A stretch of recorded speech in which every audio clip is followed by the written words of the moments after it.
C'est toujours un grand plaisir de vous retrouver au rendez-vous de l'actualité sur Speedline TV. Mesdames et messieurs, bonsoir et bienvenue à cette première édition du mois de mars. Au sommaire de cette édition, depuis 10 ans, le Bénin a engagé un vaste processus de transformation et d'innovation, une dynamique impulsée depuis 2016 par le président Patrice Talon. Quel regard portent les Béninois sur ces années de gouvernance?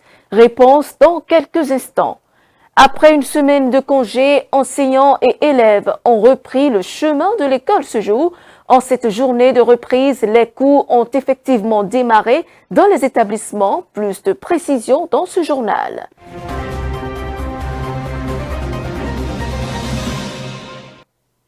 Merci de nous choisir pour vous informer. Construction des infrastructures modernes, lutte contre la corruption, autant de réformes engagées depuis 2016 par le président Patrice Talon. En 10 ans de gouvernance, le visage du pays s'est progressivement transformé. Une décennie d'action qui ne laisse pas les Béninois indifférents. Il témoigne de ces réalisations. On les écoute. Monsieur le Président de la République est un homme courageux. Il a impulsé aux Béninois un rythme selon lequel il faut travailler. D'accord ? Il nous a poussé à travailler.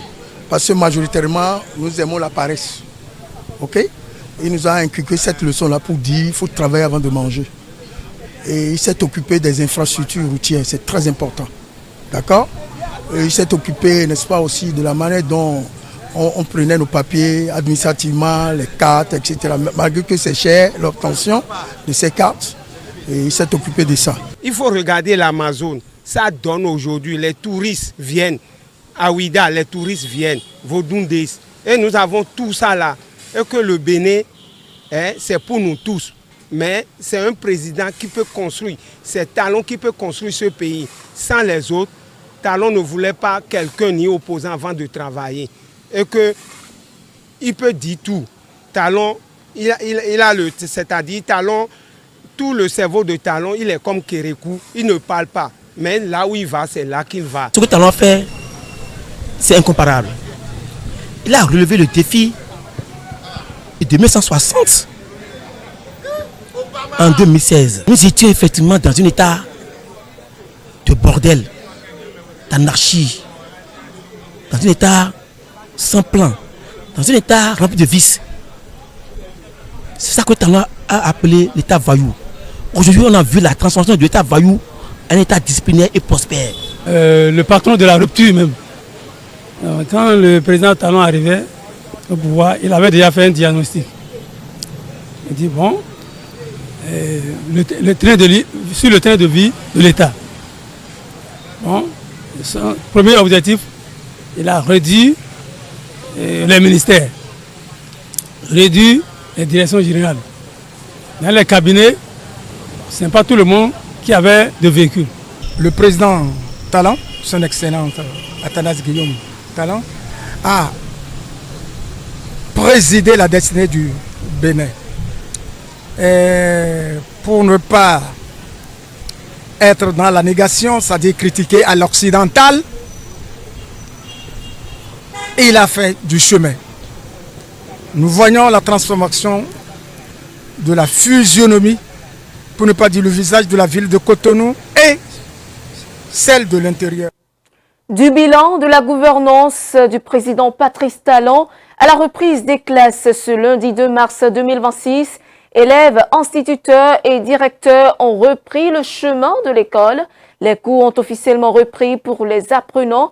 Une équipe de la rédaction de Speedline Télévision s'est déplacée dans plusieurs établissements pour constater la reprise et recueillir les impressions des enseignants. Suivons.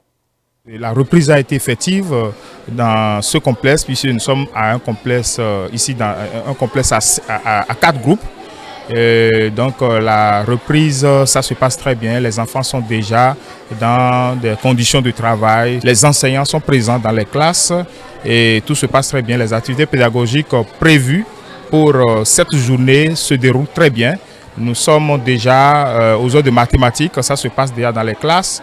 Il faut avouer qu'à cette reprise, certains enfants ne sont pas encore présents pour des raisons de maladie, mais nous sommes sûrs que d'ici à là, ils vont rejoindre les classes. Il y a, après ce repos mérité d'une semaine, très tôt le matin, déjà dès 7 heures, les enfants, que ce soit apprenants, enseignants et directeurs, ont repris le chemin de l'école. C'est quoi qu'après le chemin des couleurs, les activités ont commencé dans toutes les classes. Cette matinée, sinon, c'est les activités de français selon l'agenda, sinon ce qui est prévu au cahier journal de chaque enseignant. Et je pense que c'est ça qui est en train d'être déroulé ce matin. Et à 10 h maintenant, c'est l'heure de mathématiques. Presque dans toutes les classes, c'est les mathématiques qui se font. Bon, le matin très tôt, par exemple, ce matin, après le cérémonial des couleurs, nous avons fait la leçon de morale. Et après la leçon de morale, nous avons fait le français et la conjugaison sur les verbes du premier groupe au présent de l'indicatif. Et après ça, nous avons fait l'évaluation dans le cahier de devoirs.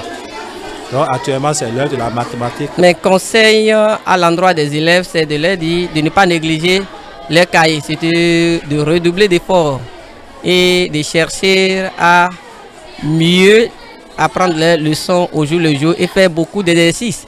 Puisque c'est en forgeant qu'on devient forgeron, on ne reste pas bras ballants. Nous voudrions toujours leur demander de continuer à apprendre leurs leçons. Nous leur demandons également de faire davantage les exercices parce que c'est en s'exerçant qu'ils peuvent vraiment réussir et travailler dans les évaluations ou les épreuves à divers examens qui leur seront administrés. Donc, il faut que ces apprenants prennent conscience et dans le même temps, nous demandons aux parents d'élèves d'accompagner les enfants à la maison. La santé des enfants, ça nous préoccupe et qu'à la maison, qu'on se préoccupe de leur étude. Est-ce qu'arrivé à la maison, on a pris soin de voir si l'enfant a pris son cahier pour réviser, pour faire des exercices? Est-ce que les devoirs de maison qui ont été donnés ont été effectués? Et dans le reste de l'actualité, en 2026, le Bénin écrira une nouvelle page de son histoire avec la tenue des élections générales et nous sommes à quelques jours de la présidentielle. En la période électorale, les journalistes ont la lourde responsabilité d'informer de manière juste, équilibrée et sans parti pris. Quel est le rôle du journaliste en période électorale?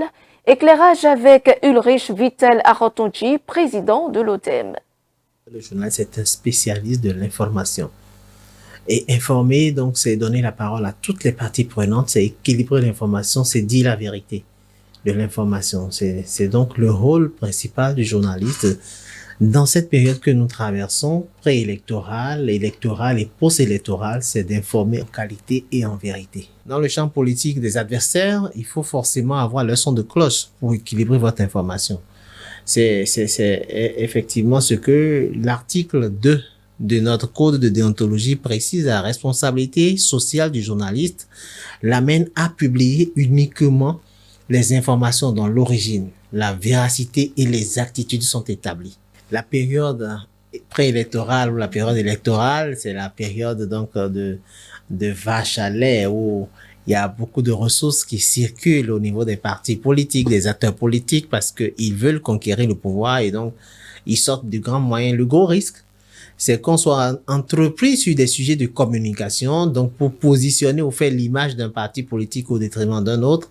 Évidemment, la loi nous permet d'avoir des plages publicitaires, des plages de communication, donc c'est des choses à prioriser. Mais le piège, c'est d'éviter donc de verser dans la communication au lieu de l'information. C'est de mélanger l'information à la communication. C'est le gros piège que nous avons en cette période. Et si par extraordinaire, le journaliste était coloré, il a dit que lui-même militant d'un parti politique de sous-cap qui ne s'affiche pas, alors que dans son tréfonds, son cœur bat pour X ou Y et qu'il le laisse transparaître dans ses écrits ou dans ses prises de position, c'est le gros piège que nous devons éviter. Et donc, nous devons pouvoir nous départir de tout ce qui est partisan et rester impartial dans le traitement de l'information. Je l'ai dit tout à l'heure, l'information, ce n'est pas la communication. Il faut éviter la compromission. Ne pas prendre de l'argent pour aller saboter, diffamer, parce que ça aussi, c'est une règle courante chez nous.